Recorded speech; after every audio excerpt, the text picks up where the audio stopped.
This is the Global News Podcast from the BBC World Service. Hello, I'm Charlotte Gallagher, and in the early hours of Thursday, the 6th of August, these are our main stories. The head of FIFA, Gianni Infantino, apologises over his now cancelled proposal to privatise the World Cup, but FIFA backs him to stay on as president. In Nigeria, more than 300 civilians kidnapped by jihadists have been rescued by the Nigerian security forces. Iran says it's reached an agreement with Oman to open the Strait of Hormuz. Also in this podcast, a left-wing progressive candidate has narrowly won a Senate primary in Michigan, which could point to the future direction of the Democratic Party.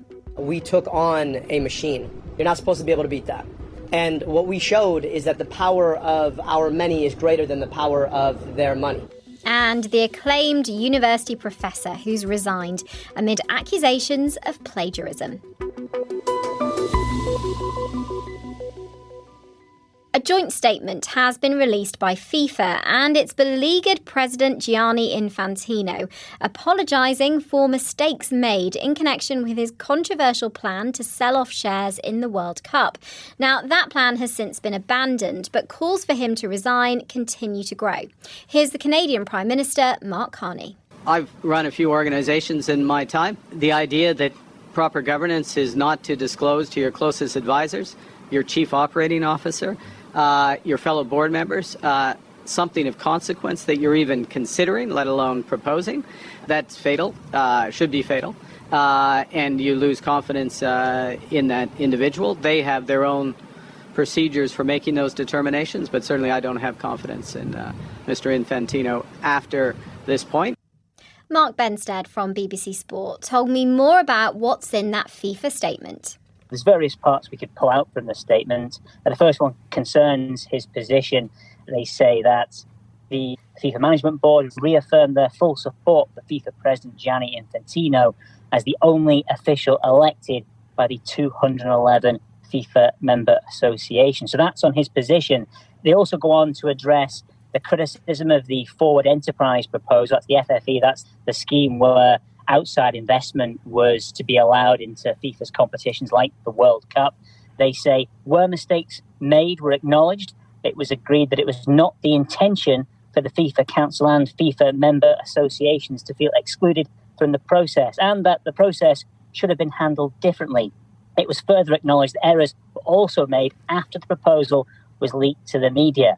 They say there are always lessons to be learned, and FIFA will continue to improve its processes in light of this experience. In this instance, however, it's important to stress that although mistakes were made, everything that was done in full compliance with the FIFA regulatory framework. And one final bit to pull out, and this is really important, is where they go on the offensive. They say, with that project withdrawn, it was agreed that FIFA will no longer tolerate any attacks on its integrity, good governance, and due process, and will take all necessary measures to protect and safeguard its name and reputation. So that underlines how committed Gianni Infantino is to defend his position, his name, and to continue in his role. And if anyone wants to try and oust him, well, they can put themselves forward to stand against him in the elections next year. If they want to do that, they have until mid-November to put themselves forward. Do you think this is enough to save him, given that there are still so many people who want him gone? It's worth reiterating that a string of African nations came out publicly on Wednesday to back him, including Morocco, where he was to the meeting, which was scheduled around the Women's AFCON tournament. So he believes he's still in a pretty strong position. And he can point to some of the successes of his time in charge. But criticism has been consistent. It has been broad. We've seen Mark Carney, the Canadian Prime Minister, come out and criticise. Andy Burnham, the UK Prime Minister, do likewise previously. We've had senior football figures such as Luis Figo speak out against him. It's very difficult to stem that tide. But again, I think the way he's approached all of this indicates that he wants to try and duke this out and see this out. He feels he's still, despite all the criticism, in a pretty strong position. Mark Benstead. The left-wing candidate, Abdul El-Sayed, has won Michigan's Democratic Senate primary in a race that exposed bitter divisions within the party over its future direction. Mr. El-Sayed, a former public health official, was up against Haley Stevens, a centrist congresswoman who had the support of the Democratic leadership in Washington and ran a campaign backed by tens of millions of dollars, including a big contribution from AIPAC, the American Israel Public Affairs Committee. Abdul El-Sayed said his win proved that money didn't guarantee victory. We took on a machine. You're not supposed to be able to beat $70 million of outside spending. A record amount of money spent in a campaign against a Democrat in a primary in any campaign. You're not supposed to be able to beat that. And what we showed is that the power of our many is greater than the power of their money. My colleague Pete Ross heard more about the result from our North America correspondent, Anthony Zerker.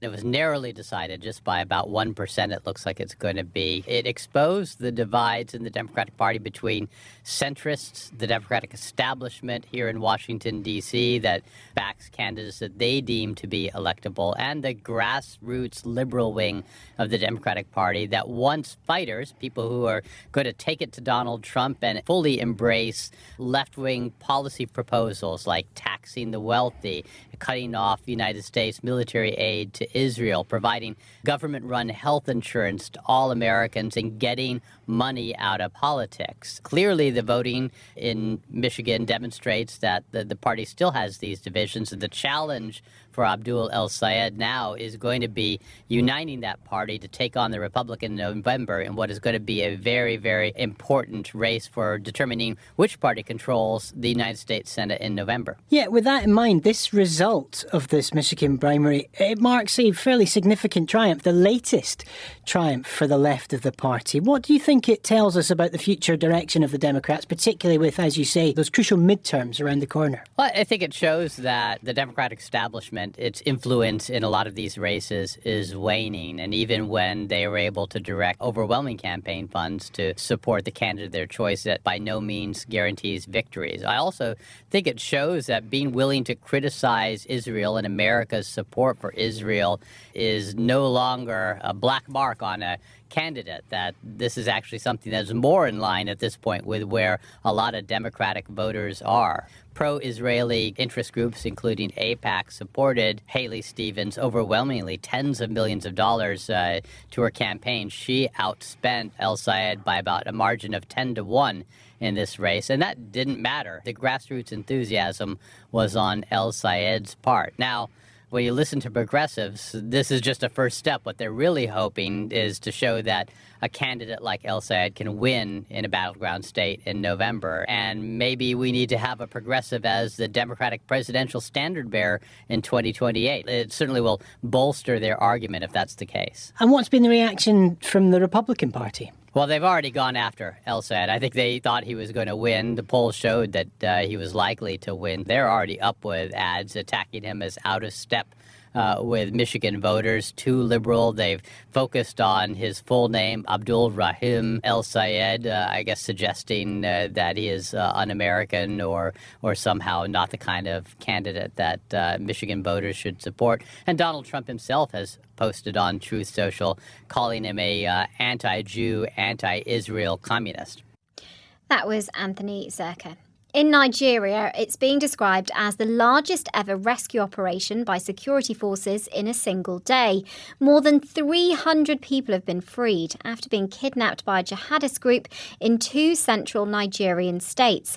One abduction happened in Kwara State 6 months ago, where 2 villages were burnt down and many people murdered. The Nigerian presidency says the successful rescue operation shows how the security forces have improved. Our West Africa correspondent, Makwachi Okafor, has the details.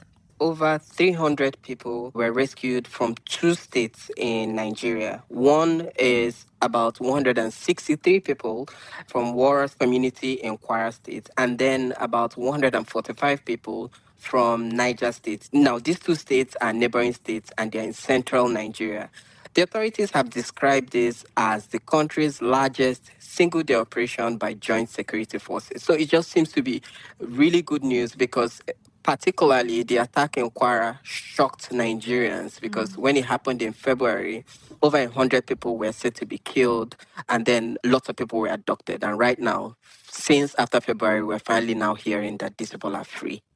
And were these people abducted from a school? Whereabouts were they taken from? The government haven't necessarily said how or where the abductions that happened in Niger State happened.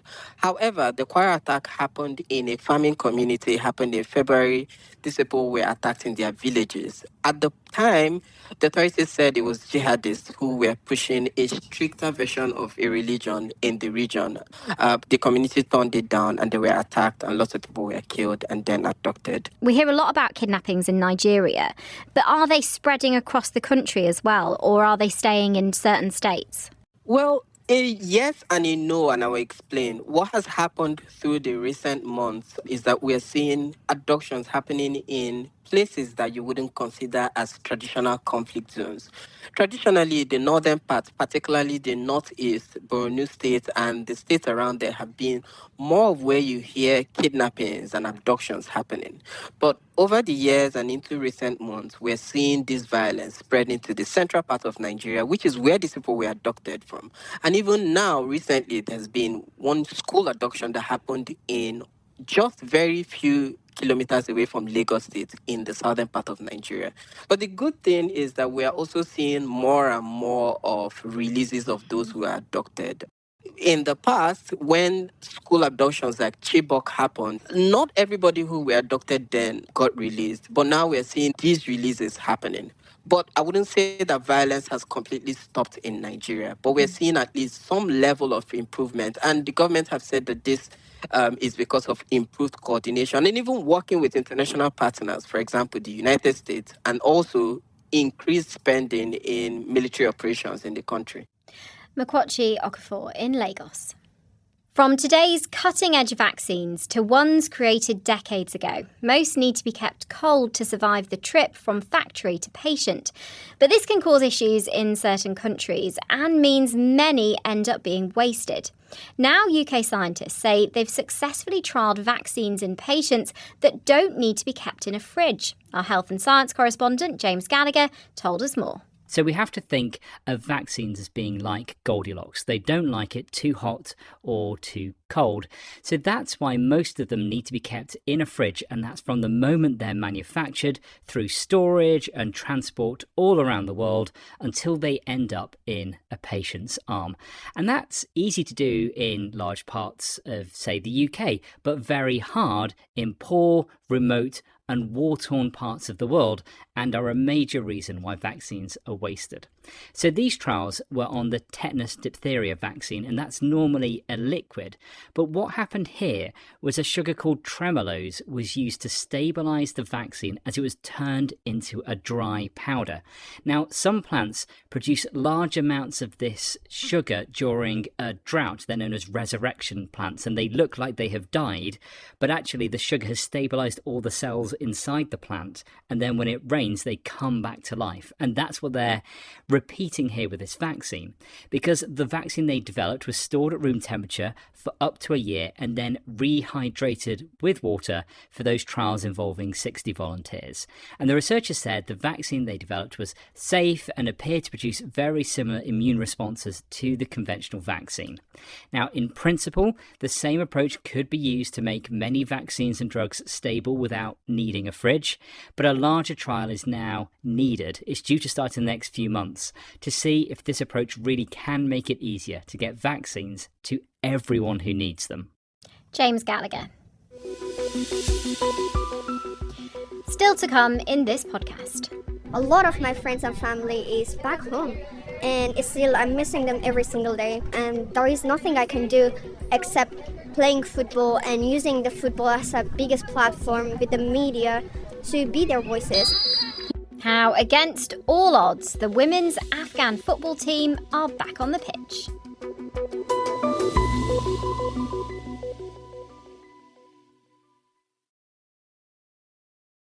This is the Global News Podcast. Iran's foreign ministry has said Iran and Oman are finalising a deal on a route through the Strait of Hormuz.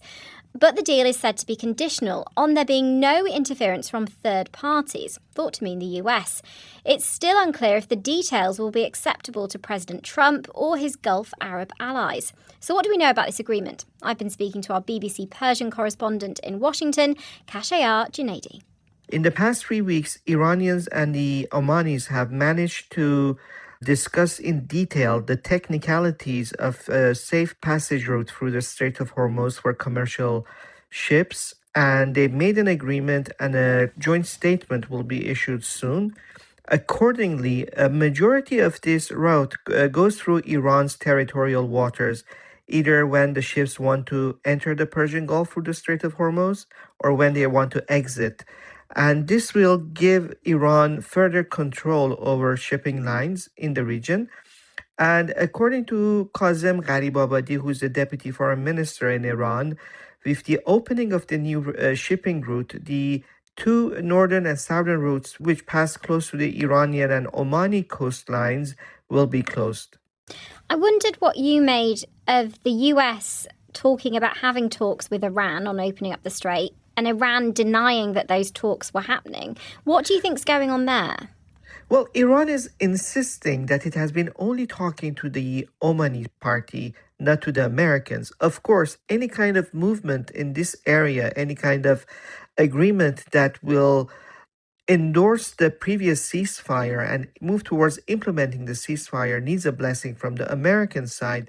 From what we've been hearing from President Trump in previous days, it shows that the U.S. administration is somehow supporting this agreement. Either way, it will serve the purpose of the Iranians, because Iranians could say that they've imposed their will on the Americans, and if the Americans agree to lift the naval blockade and allow Iran's petroleum exports to resume, that will be a win that the Iranian government could showcase. On the other side, Iran agreeing to the full opening of the Strait of Hormuz will also serve the purpose for President Trump, where he could say that he has kept the Strait of Hormuz open and made Iranians agree to American demands.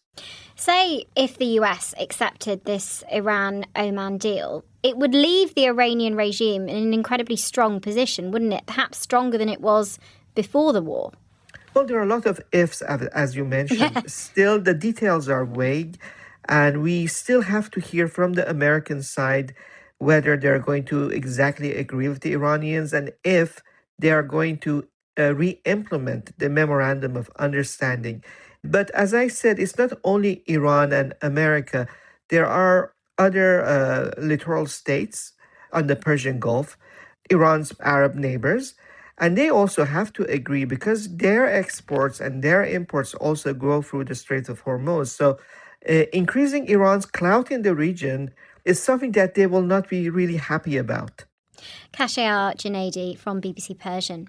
Two of the world's most powerful artificial intelligence tools created fake human profiles to try to trick people in an attempted cyber attack during testing.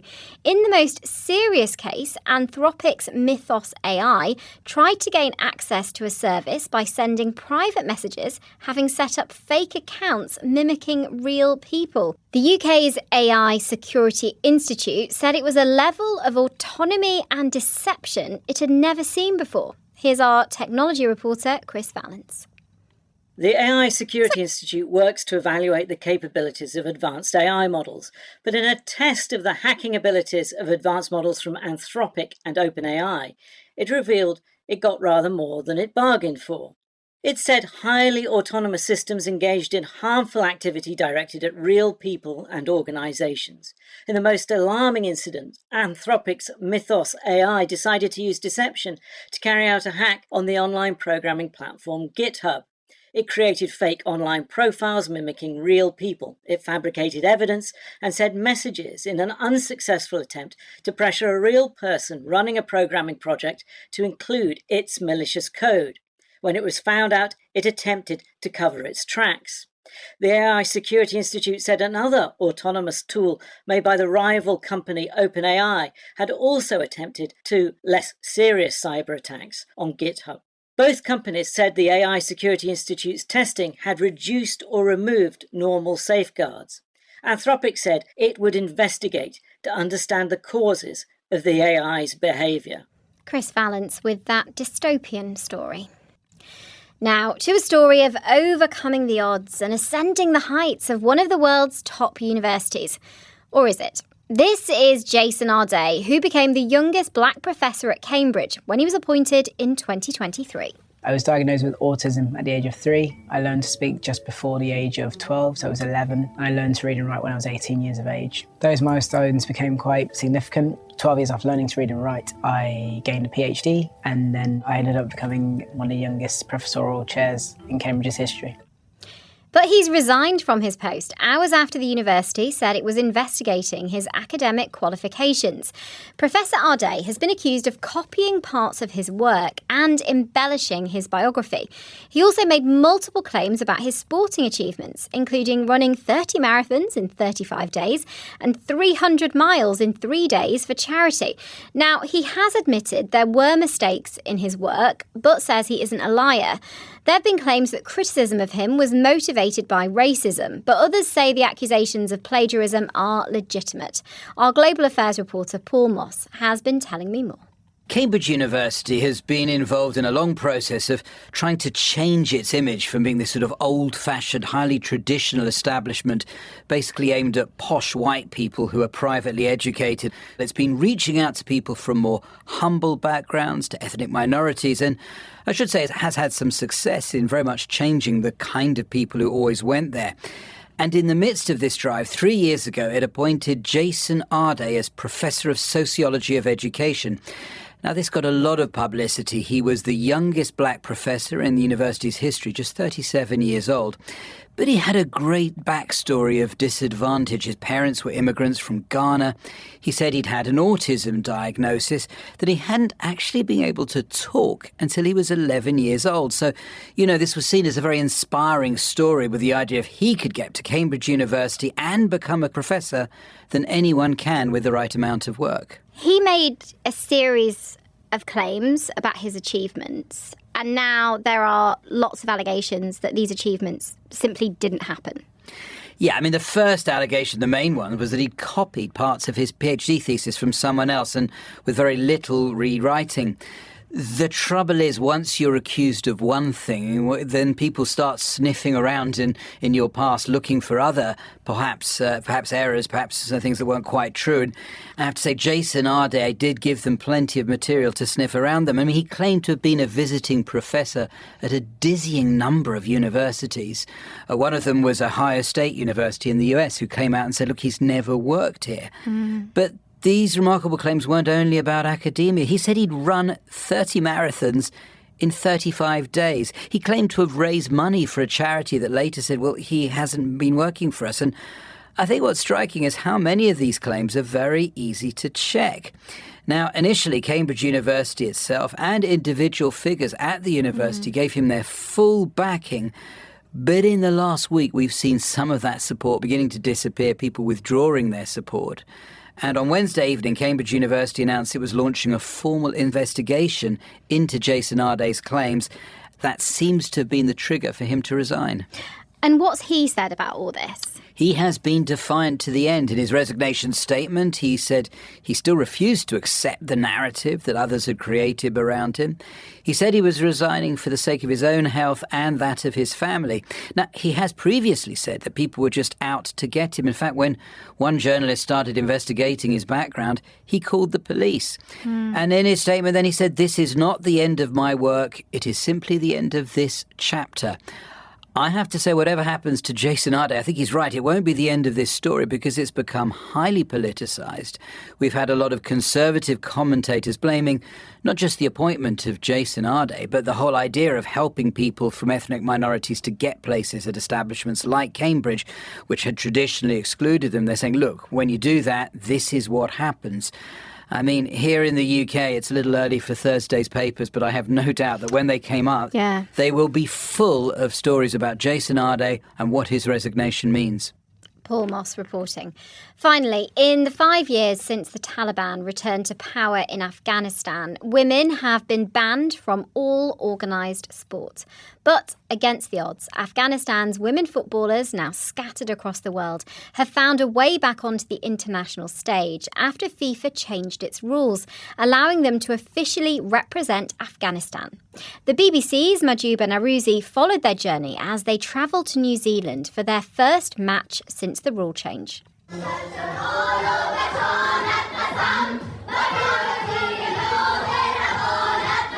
A song for Afghanistan, a team reunited, sang by players who have travelled from across the world for 2 friendlies in Auckland against the Cook Islands. Oh, we want Afghanistan to be free, and we want Afghan girls and women to be free, to be able to choose who they want to be. Forced into exile after the Taliban retook control of Afghanistan 5 years ago, Najma and her teammates were scattered around the world. Now they are back together, first since FIFA allowed Afghanistan's team in exile back into international football. Good. Chin up just a bit. You're defiant, okay? As the players are presented with their matchday kit, Najma, who now lives in Doncaster, reflects on the last 5 years. We are getting older and older, and we haven't got a new generation. That is very concerning for the new generation. We want to be their role models, and we want the younger girls to look at us and they were like, they did it, we want to do it as well. We want to keep their dreams alive. Good, nice and strong. I was bullied throughout high school, and football gave me the confidence to be who I am today and to be able to speak loud. Morsel, who has settled in Australia, has painted her nails with various pictures. I wanted to use this platform to advocate for the women of Afghanistan who haven't been allowed to study for the past 5 years. Obviously the book, the rose, who is a representation of women, and the flags, and the date, August 15th. The date that Afghanistan fell. In August 2021, the airport was not like an airport. The first gate when I went with my mom, they put a gun towards me. It was like, where's your man? I was panicking, and my mother said that, oh, our men made it inside the airport. We left outside and we got separated. So she handled the situation. Due to my dad's disability, I couldn't take him through that crowd with me, and my mom had to stay back with him. Having won the chance to represent Afghanistan, for many of the players, football has become more than a game. A lot of my friends and family is back home, and still I'm missing them every single day, and there is nothing I can do except playing football and using the football as a biggest platform with the media to be their voices. It is finally match day. The aim is to rebuild Afghanistan's team in exile and to compete for a place at the 2028 Olympic Games. Afghanistan lost both matches to the Cook Islands. Girls, I'm so proud of our young players who played today. After years in exile, simply wearing their country's colours again is a victory. I will be proud of the team and proud of myself that I was part of the journey, and we made the history by being the first football team to get our recognition without the approval of the Taliban. We don't know when we're going to see each other again, but it's just always amazing to have the second family. 1, 2, 3, Afghanistan! Majuba Narouzi reporting. And that's all from us for now. If you want to get in touch, you can email us at globalpodcast@bbc.co.uk. You can also find us on X at BBC World Service. Use the hashtag Global News Pod. Don't forget our sister podcast, The Global Story.